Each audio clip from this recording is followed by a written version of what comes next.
and I found myself in a trench, and I was hiding from all these soldiers dressed in red. Reincarnation being linear. You live one life, and then your next one is determined by how you did in this one, and so on. It's sequential. What I realized when I was on the other side, it doesn't quite work that way. Hello, my friends. Today we're going to talk about something that's pretty fascinating to me, and I hope it is to you too. It's pretty controversial for many people for various reasons, and I'm guessing the line's probably about 50-50. People either believe it's true or they don't. I suspect there's not much gray area for many, but I could be wrong. So let's talk about reincarnation. Is there any hard scientific evidence for or against it? If so, what could that possibly be? We're going to answer those questions today and try to get to the bottom of it. And later in the video, we're going to talk about a little twist in reincarnation that many don't know about or haven't heard about. Before we dive in, please hit the like and subscribe buttons and ring that bell, and please comment. This helps the algorithm share the video to a lot more people. I really appreciate it if you do that. Probably one of the biggest objections to reincarnation is that it simply goes against people's religious beliefs. Therefore, they just dismiss it, and oftentimes they won't even broach the subject. Another one is it's just too woo-woo. And these people are usually more materialistic, or they want to see the scientific evidence. And we're going to get into the scientific evidence, if any. Hint, hint. Probably the biggest proponents of reincarnation, in my experience, is people who've been regressed or from NDEs, and those that guide regressions too. I myself have had a past life regression, and I've also witnessed others having regressions, and they're quite fascinating. And we'll get into that a little bit later in the video. And of course, the Eastern religions all teach reincarnation, such as Hinduism, Buddhism, etc. I think the teaching migrated from the East to the West with the likes of Yogananda and Theosophy and others. All right, so let's jump on the big question. Is there any scientific evidence? I think most people would be surprised that there's actually quite a large body of scientific evidence, starting with the work of Dr. Ian Stevenson. So Dr. Stevenson's MO is that he would interview children 2 to 4 years old who would tell their parents or their siblings about a life that they lived in another time and place. They'd feel a huge pull back to their former community and life, and they'd often beg to be able to return to their former community or family. Parents would often inquire about the child's accuracy, and if they were able to verify any details, they'd often meet with the other family to check names, places, and events corresponding with the kids' past life memories. And a bunch of these cases have been surprisingly accurate in confirming the child's past life memories. Here's a clip of Dr. Stevenson lecturing at the University of Virginia. Yes. This is a child of Lebanon, a Druze. She's there about 18 months old, picking up the telephone and calling into it, Layla, Layla, Layla. When she could speak more, she spoke about a previous life as a middle-aged married woman who had children, one of whom was called Leela. This deceased woman had died not long before our subject here was born. Here's the little girl when I first met her. Sorry, the slide isn't better. And she's here between 6 and 7 years old, still speaking fluently about the previous life, still attached not only to the children of the deceased woman, but also to the husband. Here she is at the age of about 25, as a young lady, still unmarried, still very attached to the husband of the deceased woman. And here's the deceased woman herself. This case illustrates not only the statements that these children make, but the behavior, the unusual behavior, the involvement with the other family. And this is just one of over 3,000 cases. These kids had memories and information they couldn't possibly have gotten anywhere else, especially at the ages of 5 and 6 years old and so on. As I mentioned, Dr. Stevenson has written several books, and one of them is titled 20 cases suggestive of reincarnation, and it's still available on Amazon today. The book is about 20 of his most convincing cases. Part of his study, he also studied birthmarks on these children that corresponded with wounds that they remembered receiving upon their death in a previous life. So is that wild or what? So the University of Virginia has continued to build on the work of Dr. Stevenson with the founding of the university's psychiatry department, Division of Perceptual Studies, which included Dr. Bruce Grayson, who continues to research NDEs and reincarnation today, and also Dr. Jim Tucker, who is the current head of that division. And then we have regression therapy. Regression therapy is often used by psychiatry today to regress people back to childhood memories and events to help heal their childhood trauma. During these regressions, several psychiatrists had stumbled onto past lives and in some cases even in between lives. Dr. Brian Weiss is one of the more well-known regression therapists, and he's a psychiatrist, and he wrote a book called Many Lives, Many Masters, among others, and it's a fascinating book. I highly recommend reading it. Another well-known doctor who does regression therapy is Dr. Michael Newton, and he wrote a series of books called Journey of Souls, and it's one of the most fascinating reads that I've ever come across. And he is, I believe, one of the first, if not the first, to regress people not only to past lives, but to in-between lives. And so he's kind of developed this map of the afterlife and in between lives. And he's also talks about soul groups or soul families, as they're sometimes called, and how we have a soul plan that we plan out for each life. I believe this is where that idea comes from originally. I could be wrong. Anyways, fascinating reads, his books. And of course, how could we forget Delores Cannon, our beloved Delores Cannon? If you've ever read any of her books, fascinating, incredible stuff that she puts out there. She was a hypnotherapist that practiced regression therapy, and it just snowballed into some amazing stuff and a plethora of books and stories from her many past life regressions with many people. The one of her books, and it's actually a series, is the Convoluted Universe. One of her many books. Fascinating, amazing reads. You may be familiar with, she has developed a therapy called QHHT, and that's called Quantum Healing Hypnosis Therapy. My wife and I have both had a QHHT session, and it's quite intense, and it's really interesting. Delores has passed on now, and her daughter Julie continues the work. When Delores was alive, she taught and trained others how to do the same thing, and her daughter Julie now also continues to teach people how to do QHHT. And you can also go online and view many QHHT sessions by several of their practitioners, and it's pretty fascinating stuff to watch. Some of it seems surreal. And for me, I have to be honest, I was a little bit skeptical until I had my own session done, and it was, like I said, quite intense. And of course, NDEs are another source of past life information and insight.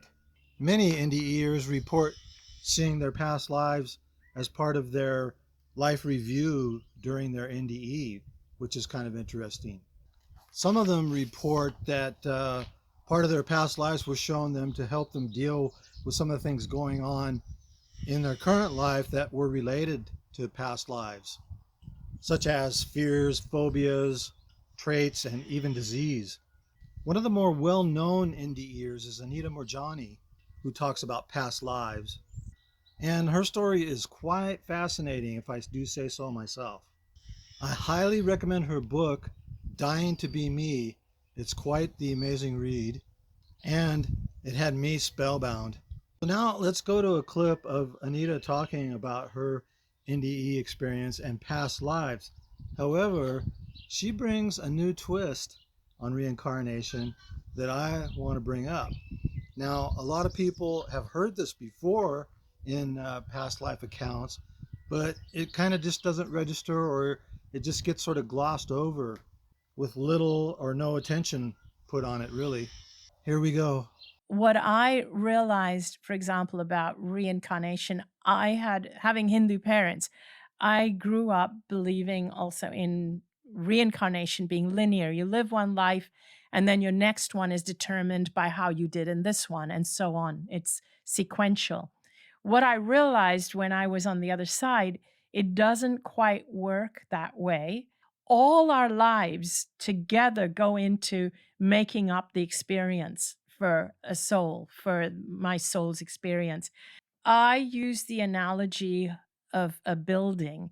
I was able to, when I was on that side, see multiple lives, but I saw them clearly, not as sequences of one after the other, but just, oh, in this life, I was this. Oh, in this life. And they were all there equally clearly. Interestingly enough, she is just one of many who talk about this in a similar way, that the past, present, and future seem to be happening all at once, that there's no time on the other side, as we understand it at least, which agrees with the ancient wisdom and some of the scriptures on this. So, as if it's not hard enough to wrap our minds around reincarnation with all of our cultural biases and religious and upbringings and so on, now we have this new twist on, let's call it parallel timelines, maybe, or simultaneous lives. I don't know. Tell me what you think in the comments. I know I've been hearing a lot about it lately, but maybe that's just because my attention has actually been on this sort of thing more lately. Where attention goes, energy flows, as the saying goes, right? I'd really like to hear your thoughts on it. And this may be a topic for another video, so let me know if you want me to do a video on that too. All right, this brings me to a regression that I had at one time. And it was about 15 years ago or so, if I remember correctly. I don't remember the exact date. My regression was short and sweet. I had a hard time going under because I am a very rationally minded person, left-brained quite a bit. That's changed over the years, but I'm still, a rational and skeptical person, believe it or not. But I was finally able to let go and go back, and I found myself in a trench, and I was hiding from all these soldiers dressed in red. So this was, and they were British soldiers, and this was the early 1700s in the 18th century, pre-American Revolution. I would peek out of this trench every so often to see where they were and to see if I could get away from there without being seen. My regressor asked me the date, and I did get a date, and I don't remember for sure what it was, but I think it was 1731. So quite a few years before the Revolutionary War, but it was definitely that time period, the dress, the architecture, and so on. At some point, I was on a river with several other people in a boat, and we went by this village, and as we passed by, it seemed familiar to me. What struck me the most was that it was in first person. I wasn't like watching this as a movie. It was like I was there. So it seems that there was quite a bit of resistance to British rule many, many years before the revolution. So 1731 would have been, let's see, 30, 40, 50, 60, 30 to 40 years before the advent of the American Revolution. I was about 16 or 17 in this life, in this part that I was remembering. So I would have been in my 50s by the time of the revolution. But like I said, apparently there was some resistance going on because we were trying to avoid British soldiers already. So maybe I was part of some organized resistance. I don't know. I didn't stay under very long, so I didn't get to answer all those questions. they say that things carry over from past lives. And so that made a lot of sense to me because I've always been a very freedom-minded person. I was always interested in Revolutionary War period history, among lots of other time periods. Um, but that was one that always fascinated me. And I do have an ancestor who signed the Declaration of Independence, William Whipple. Maybe I was him, who knows? I've also witnessed other people being regressed, and one particular one that really struck me. I've known her for quite a few years, and she totally fell into the character of a Southern black woman who was a slave. I'm telling you, the accent and the details, you can't fake that stuff. And knowing her, she wouldn't have known that kind of stuff. But you can't fake that accent either. I was really taken aback by that. Okay, great. So what does it all mean? Well, of course, each experience is subjective to the individual. In my opinion, if nothing else, it helps us realize that there's much more to us and the universe than we realize. The earth plane is this sheltered little bubble that we live in to learn and grow. I believe that we are here to experience the opposites of who and what we are. And we are purposely limited here, at least to start with, because we are unlimited beings. And as I've said before, the analogy of you can't appreciate sitting in a nice warm house by a cozy fire, sipping your favorite hot drink, enjoying your friends or family, unless you've actually been out in the bitter cold before. So you get a deeper appreciation and understanding. And I think that's the meaning of life here, is to have a deeper and fuller understanding of who and what we are. So we have hundreds and hundreds of accounts of people experiencing past lives through regression, NDEs. We have Dr. Stevenson's 3,000 case studies of children and so on. So there's a lot of evidence to it. If you're into the scientific evidence, Dr. Ian Stevenson's evidence is impeccable.